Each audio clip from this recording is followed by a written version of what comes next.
No mires tu condición, usar todo el potencial con humildad para dar los resultados que Dios espera y crecer. Mire que se me olvidó leer esa palabra, crecer. ¿Para qué es el potencial? ¿Para qué lo tengo que usar? Para crecer. No mires tu condición, sea cual sea, sino lo que Dios puede hacer contigo. Era lo que hablábamos ahorita. Esa joven miraba su condición de inseguridad y la inseguridad se reflejó apenas ella empezó a hacer ese video porque ella se reía y como que, y uno decía, wow, pero cuando ella empieza a cantar uno le ve el vozarrón, uno dice, wow, ¿cómo una persona con tanto talento puede tener inseguridad? Sí sucede, hermanos. Puede ser que el enemigo lo hace. No, puede ser no, el enemigo es quien lo hace, pero lo hace a través de personas, a través de amigos, a través de familiares, a través de hermanos en la fe, en las empresas, a través de los compañeros de trabajo. Pero nosotros tenemos que aprender a identificar cuáles son los talentos que Dios nos ha dado para de esa manera aprovecharlos de la mejor forma. Mire, donde estábamos leyendo en Éxodo 3, 11 y 12 dice, entonces Moisés respondió a Dios, ¿quién soy yo para que vaya Faraón y saque de Egipto a los hijos de Israel? Y respondió, ve porque yo estaré contigo y esto te será por señal de que yo te he enviado. Cuando hayas sacado de Egipto del pueblo, serviréis a Dios sobre este monte.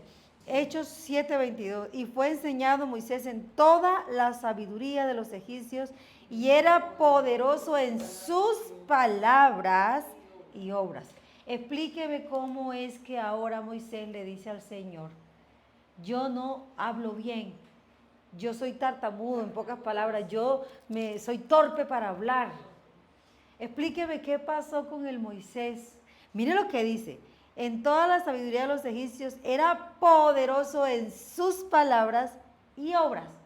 Moisés era un hombre lleno de talento, de sabiduría, lleno de habilidades, de destreza.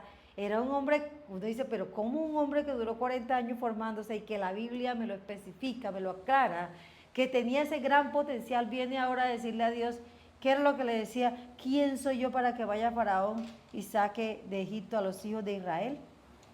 ¿Usted sabe lo que es decirle eso a Dios?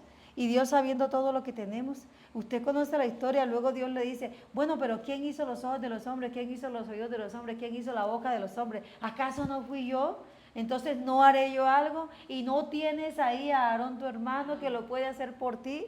Tú solamente dile a Aarón lo que va a hacer y Aarón hablará. ¿Ves?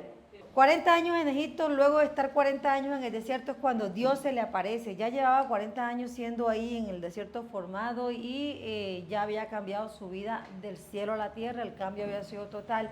A lo que yo voy es que si ya llevaba, él tenía una formación, ¿cómo es posible que por la inseguridad de él no vio todo el potencial que tenía? Eso es lo que nos pasa a nosotros en la vida. Dios nos prepara, Dios a nosotros nos mandó con dones. Cuando Dios nos creó, nos mandó el paquete completito. Dones, talentos, seguridad, espíritu de poder, de dominio propio. Él no dice que nos los va a dar, dice que ya nos los dio. Entonces, así como le pasó a esa joven que yo les digo que tiene semejante talento y por dudar, por la inseguridad de ella, no sabía que podía hacer tremendas cosas con su voz, lo mismo le pasó a Moisés. Sin embargo, ¿a quién sí no ven a ustedes con esa inseguridad? A Pablo. Pablo sí no tuvo esa inseguridad. José tampoco dudó de lo que Dios podía hacer con él. Y la Biblia aclaraba que Dios estaba con José. Entonces, ahí miren ahí donde dice, en 1 Corintios 15, 8 al 11 dice, y al último de todos como a un abortivo, ahí está hablando acerca de Pablo. Me apareció a mí, porque yo soy el más pequeño de los apóstoles, que no soy digno de ser llamado apóstol, porque perseguí la iglesia de Dios. Y ahí viene lo que vamos a empezar a desarrollar. Pero por la gracia de Dios, eso está en el manual, 1 Corintios, pero por la gracia de Dios soy lo que soy. Todos los dones y talentos que Dios nos ha dado y lo que Él nos permite desarrollar es por la gracia de Dios, soy lo que soy. Y su gracia no ha sido en vano para conmigo, era lo que yo les decía ayer. Antes he trabajado más que todos ellos, pero no yo, sino la gracia de Dios conmigo. Porque o sea yo, o sean ellos, así tanto predicamos y así habéis creído. Mire, tanto Moisés como a Pablo eran preparados y eso no fue razón para servir, sino su gratitud a Dios. Ambos tenían un pasado que los pudo haber detenido. Moisés era un asesino y Pablo también. Y no por eso no por eso ellos se sintieron indignos de participar en el plan de salvación de Cristo. Pero ellos no miraron esa condición que cada uno tenía, sino que se enfocaron en el propósito de Dios. Entonces, aunque Moisés por un momento puso obstáculos, eso no impidió que él sirviera a Dios, que él fuera y hiciera la obra de Dios. Pablo, los obstáculos le valieron 5 porque Pablo sí no se dejó amedrentar por nada y él siguió y sirvió a Dios. Pero a nosotros sí nos pasa, yo no sé por qué, pero vamos a desarrollar estos puntos que vienen aquí para ver cómo nosotros podemos superar eso. Dice, veamos algunas cosas que nos pueden hacer sentir indignos de ser usados por Dios. El primero es el pasado sin Dios. El pasado sin Dios, o sea, el viejo hombre no autoperdonado. Mire, esa es una de las grandes razones que impiden que nosotros desarrollemos el talento. Dios llegamos a Él, nos perdonó, cada día nos perdona, cada que pedimos perdón, pero nosotros ¿qué? Nosotros dejamos que el enemigo nos siga señalando, que el enemigo nos siga recordando el pasado, que el enemigo siga cada noche por ahí, uy, acuérdate, ¿usted no les ha pasado que a veces están así y llega, oyen por allá una canción y dicen, ay, esa canción cuando yo era niño y cuando yo era niño y me paso a la etapa cuando crecí y lo que hice cuando tenía 16, uy, lo que hice cuando tenía 20, santo de la gloria, y empieza el diablo a recordarme todo eso. Y si yo no me he autoperdonado, eso empieza enseguida a hacerme sentir mal, enseguida. ¿Por qué yo tengo que tener cuidado con las cosas que me recuerdan el pasado si yo no me he autoperdonado? Porque me puede estancar, porque nos puede hacer sentir indignos de recibir ese privilegio de servirle al Señor. Nos puede hacer guardar los talentos. Mire que por eso Pablo, yo les especifiqué aquí, Pablo era un asesino de Moisés también. ¿Ve? Es más, Pablo lo dice, yo no soy digno de ser llamado apóstol porque yo perseguía a la iglesia de Dios, pero por la gracia. Otra cosa que nos detiene, el presente en Cristo, mire, mal administrado. Así como el pasado sin Dios, o sea, el viejo hombre no autoperdonado nos puede detener. El presente en Cristo mal administrado también. ¿Qué significa eso? Las fallas que cometo en el hoy, las caídas que cometo en el hoy, esas también me pueden detener. Ah, yo me autoperdoné y el pasado ya no es problema para mí, pero por X o Y razón yo caí hoy porque nosotros estamos exentos a caer. La palabra dice que el que esté firme mire que no caiga. Pero yo no me puedo quedar ahí, hermanos. Y si viene el hermano y le dicen, usted que vea, si usted hace unos 8 días lo vi por allá con la cerveza en la mano y dice, sí, hermano, pero eso fue hace 8 días, ya no me voy a tomar ninguna. Yo ya le pedí perdón a Dios y pare de contar. O sea, nosotros tenemos que tener autoridad para parárnosles al diablo delante de él. Ustedes se acuerdan cuando el Pedro le dijo, ay, Cristo, pero ¿cómo es que te van a arrancar de mi lado? ¿Cómo no? Ay, yo no quiero que te maten, Señor. ¿Y qué le dijo el Señor? Apártate de mí, Satanás. No era a Pedro a quien Cristo estaba dañando, era el espíritu que estaba dentro de Pedro queriendo estorbar el propósito que Cristo tenía que cumplir. Entonces, si a nosotros nos toca decirle al hermanito de la iglesia de manera jocosa, cállate, Satanás, hágalo, hermano. Pero no deje que por una caída del hoy el diablo use a ciertas personas para estancarlo a usted, porque eso sí lo vemos todos los días. Eso sí nos va a suceder casi que a diario, hermano. Mire, hace unos días al pastor le estaban diciendo, ¿y eso qué evangélico? Pero ¿cuál fue su mejor respuesta? El silencio.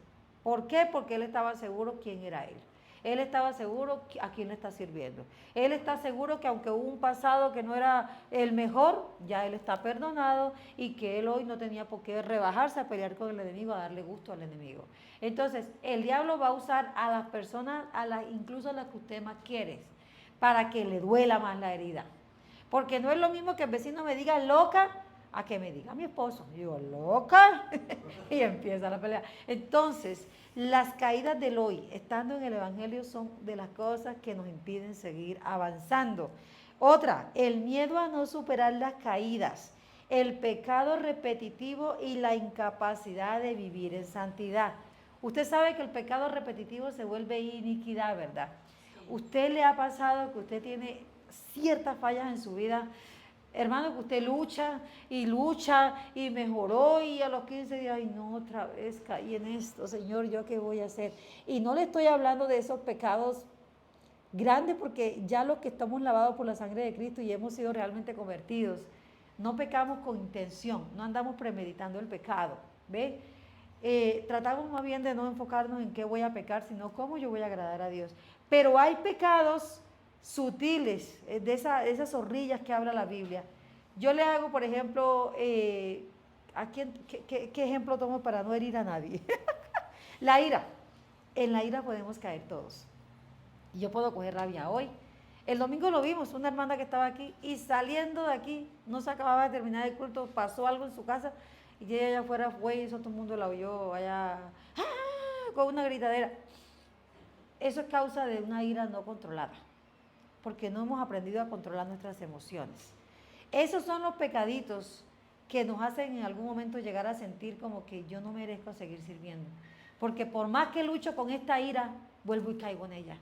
Hay gente que lucha con la mentira, hay gente que lucha con la murmuración, hay gente que lucha con la gula, hay gente que lucha con la depresión. Mire, son tantas las luchas. La depresión, ¿quién quiere deprimirse? Nadie. Pero ese espíritu llega y si yo no lo sé reconocer, él hace que yo me deprima, me quiera meter en mi casa y allá no quiera salir, ya yo ahí le di gusto al enemigo. Entonces, cuando el enemigo me dice, ¿usted qué va a servir? Si usted pasa deprimida ya, usted no sirve para eso. Ahí ya él me está deteniendo con una caída que quizás no fue intencional, ni yo la quise hacer, pero sucedió. Entonces, el miedo a no superar eso, el miedo a no poder vivir en santidad, porque claro, cuando uno está haciendo una práctica que a Dios no le agrada, aunque no sea ese tipo de pecado que uno dice, yo lo busqué, uno se siente impuro delante de Dios. Cada vez que uno no supera la mentira, ay Dios mío, la mentira, Dios mío, la deuda, la compra compulsiva. Mire, todas esas son cosas que no vienen de Dios. Y cuando uno se ve en eso de manera repetitiva y de manera repetitiva, hermano, uno llega a sentir como que, Dios mío, ¿será que algún día yo voy a superar esto? Y cuando ya uno le dan participación en la iglesia, uno dice, ay no, pero y si yo hablo de la mentira y yo sigo con la mentira y alguien se da cuenta que yo estoy, me va a juzgar. Y si yo hablo de la gula y todo el mundo ve que yo estoy, mira, y come, come, come, come. Y si yo hablo de la rabia y todo el mundo me ve que yo cojo rabia toda hora. Entonces, como uno sabe que la gente lo observa y que la gente ve esas cosas en uno, uno dice, no, yo no sirvo para esto, yo mejor no sirvo, mejor me quedo afuera. Hay gente que usted ve que dice, no, cuando yo esté bien, nunca vamos a estar bien. Entonces, ese tipo de conductas, de cosas que suceden en nuestra vida también nos pueden detener. Entonces, esas cosas cuando vengan a nuestra vida, nosotros tenemos que ocupar la mente en lo que sí somos buenos. Que yo fallo en esto, pero enfócate en lo que sí eres bueno, para que entonces allí el miedo se disipe. Enfócate en lo que sí eres fuerte. ¿Y qué hacía Pablo con en eso lo que él no era fuerte? Dice, Dios me ha puesto un aguijón. Mire lo que dice Pablo, para que las muchas revelaciones no me saltasen el corazón. Por eso era que yo le decía, Pablo era un hombre que venía de alcurnia. Entonces, el orgullo, cuando él dice esa expresión, para que las muchas revelaciones no me saltasen, él sabía, nosotros no, en la Biblia no está plasmado todo lo que Dios le reveló a Pablo, pero él sí sabía que todas esas grandes revelaciones podían levantarle el orgullo en el que él vivía antes. Entonces dice la palabra, para que esas muchas revelaciones no me exalten el corazón, que mucha gente piensa que el aguijón era contra la enfermedad supuestamente de los ojos, pero Pablo sabía vivir en enfermedad, él lo aclara. Entonces cuando él dice ahí, para que no me exaltasen las muchas revelaciones, fue para eso. Dios le mandó un aguijón. ¿Qué hacía el aguijón? Era un mensajero que cada rato le recordaba quién había sido él y a dónde no podía volver, porque él no podía volver a ese lugar donde salió. Dice, entonces le pedí al Señor que me lo quitara y el Señor no me lo quitó. Entonces, ¿qué fue lo que le dijo al Señor? Bástate mi gracia, que yo me perfecciono en tu debilidad. Entonces, dice, ahora más bien me glorío en mis debilidades para que el poder del Espíritu se perfeccione en mí. ¿Qué significa todo esto? Entonces, cuando vengan esa debilidad a nosotros, ¿qué tenemos que hacer nosotros? Llevarlas al Señor. Decirle, Señor, yo soy débil en esto. Nunca mostrarnos fuertes en lo que no somos fuertes. Mire, si usted es chismoso, vaya al Señor y dígale, Señor, tengo lucha con el chisme. Tengo lucha con la murmuración. Me gusta escuchar el chisme. Así es que tenemos que ir a Dios, a reconocerle esa maldad que hay en nosotros. Por eso era que el salmista decía, Señor, examíname, oh Dios, y mira si en mí hay camino de perversidad. Porque él sabía y decía, no quites tu Santo Espíritu de mí. O sea, el salmista sí clamaba con un corazón genuino delante de Dios. Por eso era que Dios le decía que él era el hombre conforme al corazón de él. Porque nosotros, ¿qué hacemos, hermano? Estamos en las caídas, en el pecado y, oh, gracias, Señor Espíritu Santo. Y mire, yo insulté a mi hermana, hablé mal de mi hermana, pero es que mi hermana se lo merecía. Esa hermana, tú sabes, Señor, que ella no sirve, ella llega tarde, ella esto. O sea, yo voy allá a justificar mi pecado. Del pecado de mi hermana se encarga Cristo. Y yo tengo que ir, Señor, perdóname porque mi hermana hizo muchas cosas, pero yo caí en la murmuración. Yo hablé de ella. Yo fui allá con otras 3 hermanitas y le conté todo el chisme que para orar, pura mentira, Señor, no era para orar. Cuando usted le dé rabia, que de lo que hablábamos ayer, que promocionen a otro, Señor, perdóname porque promocionaron a Pedro y a mí me dio rabia. Yo quería que me pusieran a mí. Quítame esto del corazón. Entonces tenemos que coger toda esa condición de sentirnos indignos y llevarlas a Cristo como lo hacía Pablo, para que entonces el poder del Espíritu se perfeccione precisamente en esa debilidad. Pero no podemos dejar que eso nos siga estancando. El punto 4 es comprender que las dificultades hacen parte de nuestro crecimiento. Cuando aceptamos el llamado aparece también la persecución del enemigo, porque estamos haciendo todo lo que va en contra de su plan de muerte. Pablo fue víctima de persecución estando en el servicio. Vamos a mencionar algunas. En Hechos 9, 23 al 25 dice, pasados muchos días, los judíos resolvieron en consejo matarle, está hablando de Pablo, pero sus acechanzas llegaron a conocimiento de Saulo y ellos guardaban las puertas de día y de noche para matarle. Entonces los discípulos, tomándole de noche, le bajaron por el muro descolgándole en una canasta. Hay 2 grandes enemigos externos que nos pueden atacar sin que los veamos, porque aparentemente no lo son, pero Satanás puede llegar a usarlos. A Pablo lo querían detener los mismos discípulos de Jesús por razones que se pueden comprender por lo que ellos sabían acerca de Pablo. Cuando llegó a Jerusalén, eso está ya en Hechos 9:26, él trataba de juntarse con los discípulos, pero todos le tenían miedo no creyendo que fuese un discípulo. Entonces Bernabé, tomándole, lo trajo a los apóstoles y les contó cómo Saulo había visto en el camino al Señor, el cual le había hablado y cómo en Damasco había hablado valerosamente en el nombre de Jesús. Entonces mire que en primer pasaje vimos que eran los guardias, la gente opositora la que quería matar a Saulo, ¿verdad?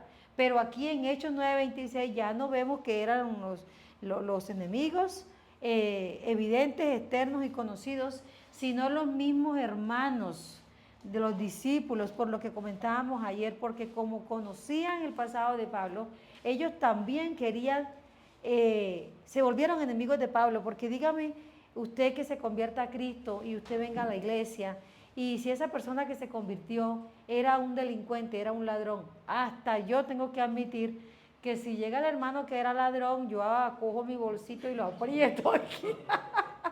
Y digo, ay Dios mío, hasta que yo no vea frutos de arrepentimiento. Y ya vemos unos cristianos más olímpicos que decimos, loro viejo no aprende a hablar. Porque los hábitos es algo muy difícil de sacar de nuestras vidas. Y así como a nosotros nos ha costado desarraigar malos hábitos de mentira, de lo que sea, ahora imagínense a un drogadicto, a un ladrón, a un delincuente, a una prostituta. Son hábitos que uno sabe que son más difíciles de sacar. Si a la iglesia viene una persona que ha tenido fama de quitarle el marido a medio barrio, ay, uno del marido, no, échese para acá. Uno empieza a cuidar a su maridito, cuidadito va a mirar para allá. Y no es que uno no confíe en Dios, sino que la naturaleza humana es así, somos así. No creemos tan fácil que en el cambio de las personas. Entonces, eso es uno de los grandes enemigos que se empieza a levantar, es que se levantó en contra de Pablo, que los mismos discípulos no creían en él. Y esos pueden ser grandes enemigos para nuestro desarrollo en el servicio al Señor. Gente que no cree en el cambio de uno. Gente que piensa que no, eso nunca va a cambiar.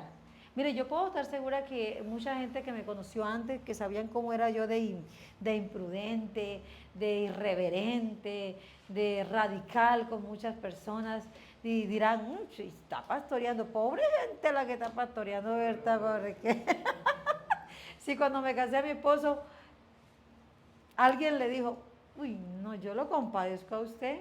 Así. Y no se lo dijo cualquier persona, se lo dijo una persona que me conocía muy bien, de la que yo nunca pensé que iba a decir eso, pero lo dijo. Porque conocían cómo era yo de irreverente, carácter. Yo era tremenda, hermanos. Yo era muy radical, yo si la persona no llegaba a tiempo, yo decía, sáquenla de una vez. Yo era así hasta que Dios empezó a cambiar mi vida. Entonces, muchos podrán decir de lejos, pobre gente la que está pastoreando a la muchacha, pobrecitos, no saben lo que se metieron. Pero lo que ellos no saben es que de verdad Dios me ha cambiado el corazón. Dios me ha enseñado a ser empática, Dios me ha enseñado a ser más humilde, Dios me ha enseñado a pararme en los zapatos de los hermanos para no juzgarlos, sino para comprenderlos, a no estar con el espíritu de sospecha sobre todo el mundo. Ya gracias a Dios, espero en Dios que Dios me deje ver el corazón de muchos para luego yo poder decir es o no es. Ya he aprendido a darle la oportunidad a la gente, a que llegue, a que se congreguen. Ya no soy juez, ahora soy también hija de Dios que entiende el proceso de los demás. Y no que yo sea perfecta, pero esos enemigos no estoy dejando que ahora me neutralicen. Yo ya no estoy dejando que esos enemigos que me conocían, que pueden en un momento juzgarme, vengan a detener mi proceso. Ya no. En una época de mi vida sí lo hice y me estanqué. Aunque estaba dentro de la iglesia, yo estaba estancada, porque yo misma con mis actitudes lo hacía. Entonces, identifique esos enemigos dentro de su casa, dentro de su trabajo, dentro de la iglesia, que el enemigo los usa para estancarlo a usted, recordándole quién era usted y no creyendo en el cambio que ahora usted puede estar dando. ¿Listo?